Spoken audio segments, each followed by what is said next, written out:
And not that I think anybody's gonna be mean or anything like that, but it is a very interesting topic that is going to have a lot of questions. And it does have, I mean, Frida's been on the, in every paper, every New York paper, everything, everywhere. She's been on Fox News, ABC News, she's been on Good Morning America, she's been everywhere. But this is an intimate setting where you have the opportunity to ask,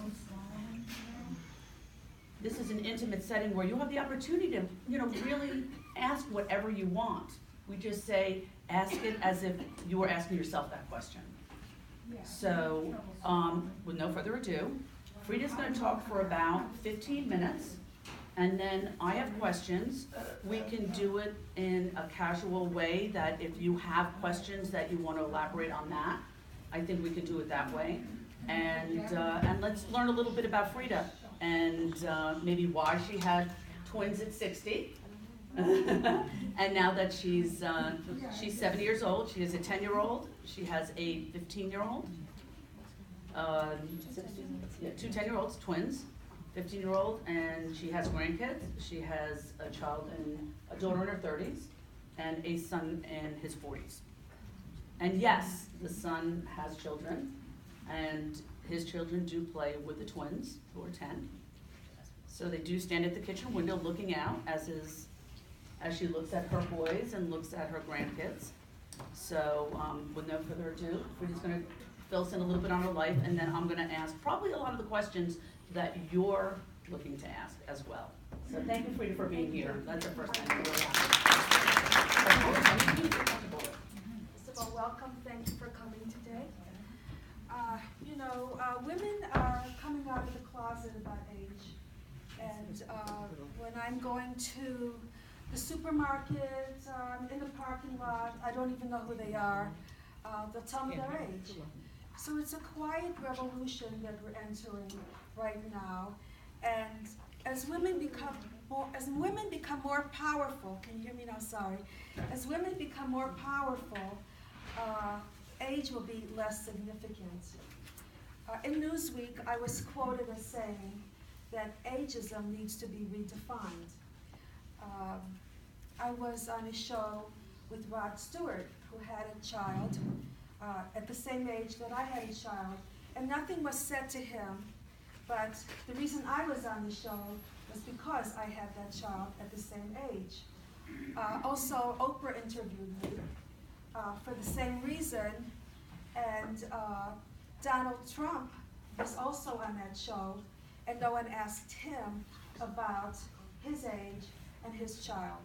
So we really need to look at what it is today that power and women and age is really all about.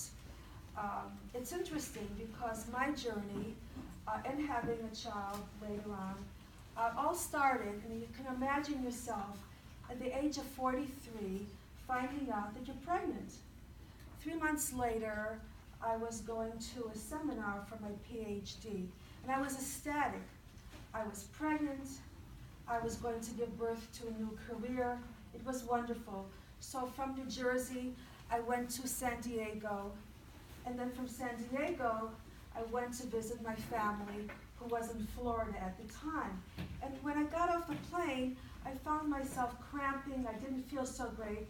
But when I got into the apartment, my 2 kids said, "Mommy, I'm so bored."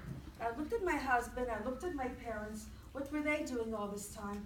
So I went and I bought them sneakers. Then I came back, and my husband asked me to take him to the airport. So I was cramping, and I took him, wanting to talk to him. Then I walked him into the airport, and at that time I knew there was a problem. And that night I did miscarry. And after that I had such an urge at the age of 43 to have a child. So I went to a doctor, and at the age of 45 I said, "Am I too old?" And he said to me, "Well, if you have energy, if you feel like doing this, you don't look too old." So I went and I sought out a surrogate for $10,000. This woman would deliver my child, and she needed the money, and she had 4 children. But my husband said, "No, I'm an attorney. It doesn't look legal. It's not going to work." So the second person we went to wanted $45,000 and for the same service. So on a very cold night, I took my 2 children to Manhattan to celebrate. And my husband said, I don't think it's going to work. I may be disbarred. This is not legal. So we went to another person who was a baby seller, a baby broker. And for $100,000, he would give us a baby. But we had to pay for the expense of the woman who was carrying the child, plus medical insurance. And then he said, and you know, we can't guarantee anything, because when you're there, and if the baby is given to the mother, she may not give it back to you. And so with that, my husband and I both said, no, forget about it. So then I found Dr. Sauer, who is somebody who is Columbia Presbyterian Hospital, who delivers babies in vitro. And with that, I had frozen eggs implanted in me, 4 at the time. 3 took. I went to Philadelphia to see my father, who was very ill, and I was only able to maintain 1 egg, and I had a beautiful baby boy at the age of 53. 2 years later, I realized that my son needed a companion, and I would love to adopt a child for my son who's older and give a home to a needy child. So we decided to do that. My older children were fingerprinted. We went to the police station to do that. We were very happy. And then we went on a cruise. During that cruise, we were on a ship, in a ship, and there was a wave that went over the ship. And I said, what a beautiful wave. And someone said, wait a minute, this is not Disneyland. That's a real wave. And I looked around this huge, huge room, and it was mostly empty, and dishes were falling from the shelves. And we were walking back to our cabin. And for 3 days, we stayed in that cabin. And I later found out that Donald Trump wanted the ship back for a photo shoot, and the captain risked our lives. Well, the captain was fired, but it's a good thing we lived. So what happened was I saw an article that said older mothers in vitro. It looked good to me. I tore up the paper, put it in my purse. When we got home, I showed it to my husband. And he said, well, you can do it. I said, no, I'm too old. It was just interesting. I wanted to look at it. And anyway, my mother was sick. I didn't talk to the older children about it, and I wanted to make sure that everybody was okay. And my husband said, you know, there's longevity in your family. You look younger than your years. Just don't tell the truth about your age, which I never did anyway, until that point. So I went ahead and we went. And guess what? We went all the way to Africa with my then 5-year-old son on a 17, 18-hour plane flight while I watched cartoons. So you want to talk about torture. I mean, I was up all night with him watching cartoons. And we went on cable cars, safaris, we had a blast. Helicopter that wasn't so great was a flat sheet of something, metal, that we're sitting on, right going towards the mountains. And then I came home, and I took a blood test. And then the girl calls me back, and she says, hello, you're pregnant, in this mundane voice. And I'm thinking, really? So I go to the doctor to see if it's true. And he does a sonogram, and he takes this huge, big probe on my pelvic area, and I felt like I was going to miscarry right there. It was like a truck on me. And I said, isn't this a little bit too heavy? He said, no, this is what I do with everyone. But that night, I was cramping horribly, and I called the doctor. And I said to him, you know what? I'm cramping, what's going on? Oh, you must be miscarrying, he said. I said, what? Do you know my age? Do you know I came all the way from Africa? He said, come on in, maybe I'll give you a D&C. Well, I never went back to that doctor, but instead, for 5 days, my husband served me once and for all, once in a lifetime. And I laid on this couch at his insistence, and that's when I found out I really wanted this child. And I went to the second doctor, and the second doctor said, oh, I see a leg, I see another one. And I said, another what? Another arm? Another foot? He said, no, another baby. I said, what? We were having twins. I didn't even know we were pregnant at the time. We were very excited. And we spoke to that doctor for an hour. The waiting room was full of people. And my husband said, how do I know you're going to be there to deliver the child? So the doctor said, I can't guarantee. So with that, my husband said, no, we'll go to another doctor. All right. And he delivered Catherine Zeta-Jones at Valley Hospital, so he was really good. So we went to the third doctor. The third doctor said, how old did you say you are? And what, you have twins? Let's go look and take a look and see. He looked at me skeptically, like this lady. All right, so he came back and he was smiling. He said, you know what, don't tell people your age. Tell them you're 40, what do they know? I said, fine, I'll do that.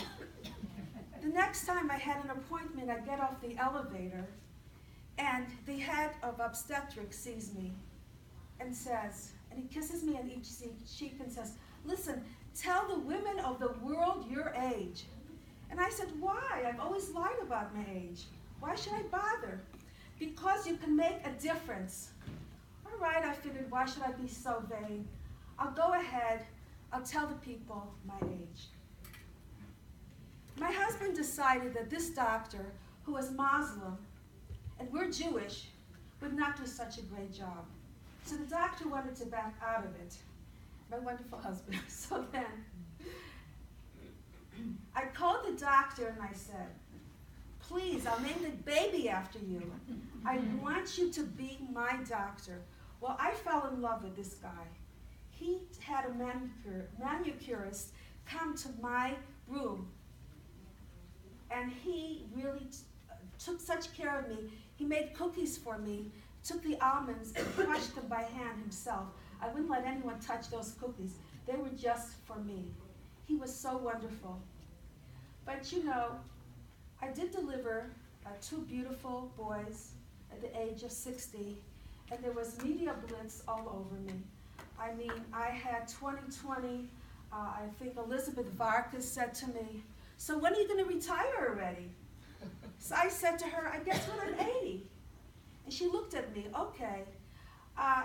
You know, Donald Trump, it's funny, because of him, I had this bump on my stomach. I became pregnant because I was in that cabin for 3 days.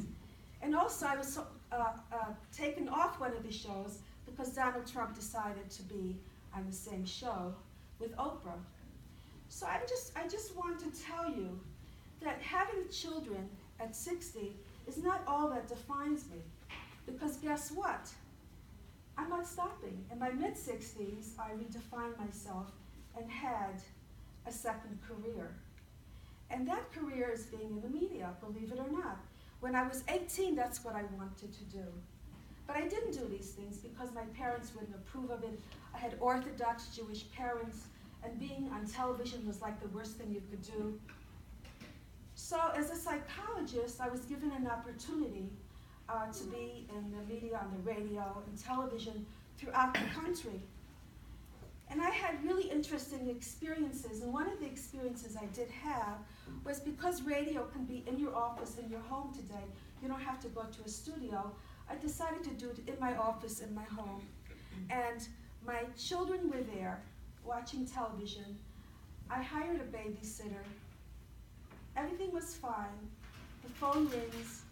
Dr. Frida, speaking, I say, the doorbell starts ringing. The dog starts barking. The bird starts screeching. And the kids, well, they're upstairs, they're quiet, everything's fine. I do my interview. He says to me,